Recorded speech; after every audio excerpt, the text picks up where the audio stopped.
आगामी मनपा चुनाव 2026 को ध्यान में रखते हुए ईवीएम पर प्रत्याशियों के नामों एवं वार्ड क्रम को लेकर लोगों में कई प्रकार से संभ्रम है। इस बारे में मंडल न्यूज के साथ मनपा आयुक्त सौम्या शर्मा ने विशेष बातचीत की, जिसमें आयुक्त सौम्या शर्मा ने मतदान प्रक्रिया व ईवीएम को लेकर सिलसिलेवार जानकारी दी। बहुसदस्यीय प्रभाग में किस प्रकार से व्यवस्था रहेगी तथा किस प्रकार से मतदान करना है, इसका सिलसिलेवार ब्यौरा मनपा आयुक्त सौम्या शर्मा ने मंडल न्यूज को दिया।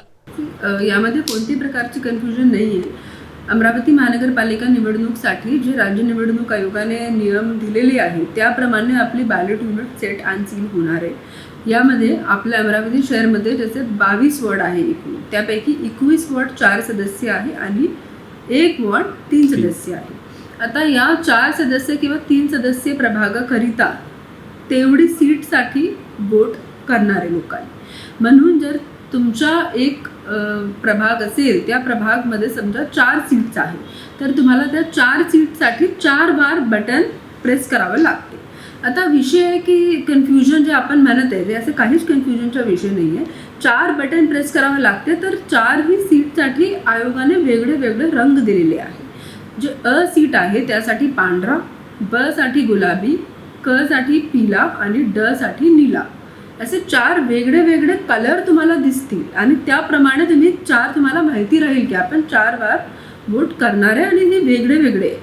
दुसरा विषय असा आहे की ईव्हीएम का पद्धतीने अरेंज होणार आहे। आता यामध्ये कोणतंही असं बोलू शकत नाही की कॉमन सारखा फॉर्म्युला राहणार, कारण ईव्हीएम कसे सेट अँड सील होणार आहे की त्या प्रभागाची नंबर ऑफ कॅन्डिडेटवर डिपेंड करत आहे।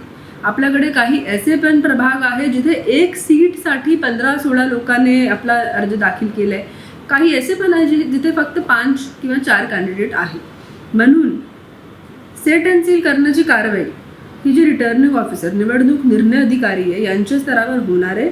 यांनी आपला प्रॉपर ते डायग्राम तयार करतील की आपली ईव्हीएम कसे सेट होईल। समजा जसे एका ईव्हीएम जागा आहे तिथे समजा फक्त 3 कॅन्डिडेट आहे, तर जे शेवटचे बटन आहे भरपूर बटन आहे। एक BU-मध्ये बॅलेट युनिटमध्ये 16 स्लॉट असते, तर समजा जर फक्त 3 किंवा 4 नोटा पकडून वापरले गेले आणि शेवटचे 12-11 दिसतील, तर तेव्हा तिथून आपण दुसऱ्या कलरचे चिट्समध्ये वापरू ब साठी। परंतु जर अमध्ये समजा 10 कॅन्डिडेट असेल तर 10 प्लस नोटा पकडून 11 झाले, आता शिल्लक जास्त राहिले नाही, त्यामुळे सगळं ती BU-चे बटन बंद होईल आणि दुसरीचे सुरू होईल। म्हणून ही जे विषय यामध्ये कन्फ्युजनचे कोणताही विषय नाही आहे। आपला वेगळे वेगळे सीटचे वेगळे वेगळे कलर दिसणार आहे।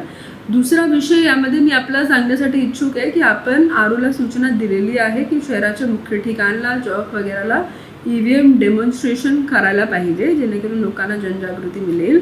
तसेच इथे मनपा मुख्यालयामध्ये परवाच्या दिवशी आपण पण इथे ठेवलं आहे डेमॉन्स्ट्रेशन मीडिया आणि इतर लोकांकरिता, जे तुम्ही येऊ प्रॉपर चेक करू शकता की का पद्धतीने होणार आहे। तर माझी सर्वांना अशी विनंती आहे की ही जे चुनाव आहे ते राज्य निवडणूक आयोगाच्या नियमाप्रमाणे होत आहे। त्या राज्य निवडणूक आयोगाने प्रत्येक गोष्टीकरिता ऑर्डर किंवा सूचना काढलेली आहे।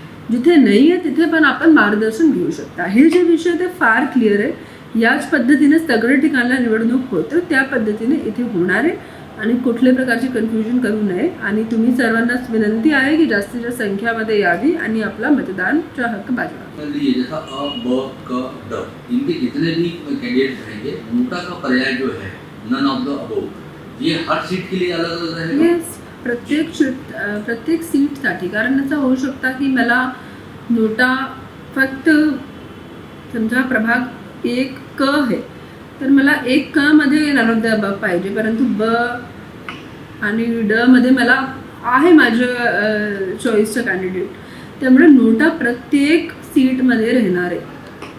और हर वोटर को 4 वोट कंपलसरी डालना है या वो 3 वोट डाल के 2 वोट डाल के? देखिए आप नहीं, जैसा हम बोलते हैं अगर आप वोट डालने आए हैं तो आपको वोट डालना कंपलसरी है 4 बारी जितनी सीट्स हैं।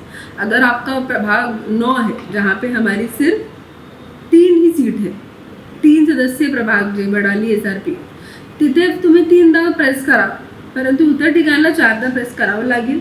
तुम्ही जेव्हा प्रेस केल्यावर तुम्ही जिथे प्रेस केला त्याच्या समोरचं जे आरो आहे ते रेड म्हणून लाईटअप होऊन जाईल, तर तुम्हाला माहिती मिळेल की तुमचा वोट रजिस्टर झाला. तर या पद्धतीने 4दा क्लिक करावं लागेल.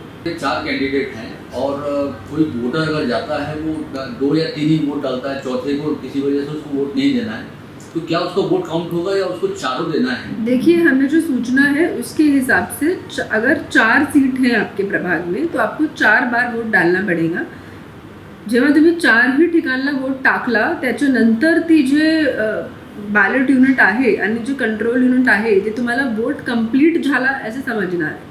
जर तुम्ही 4 ठिकाणला टाकला त्याच्यानंतर ते बीपची साऊंड येईल आणि त्यानंतर मला समजेल की ही झालेलं आहे. तर समजा तुम्ही 4 पैकी फक्त 2 किंवा 1 किंवा 3 अशी पद्धतीने वोट केला आणि शेवटीची सीट सोडली किंवा कोणतीही सीट सोडली तर तुमचा वोट कन्सिडर होणार नाही आहे. म्हणून सर्वांना सूचना, 4ही ठिकाणला किंवा 3ही ठिकाण जर तुमचा 3 सदस्य प्रभाग असेल तर सगळे ठिकाणला वोट तुम्हाला करावं लागणार आहे आणि त्याप्रमाणे तुमचं वोट कन्सिडर होईल.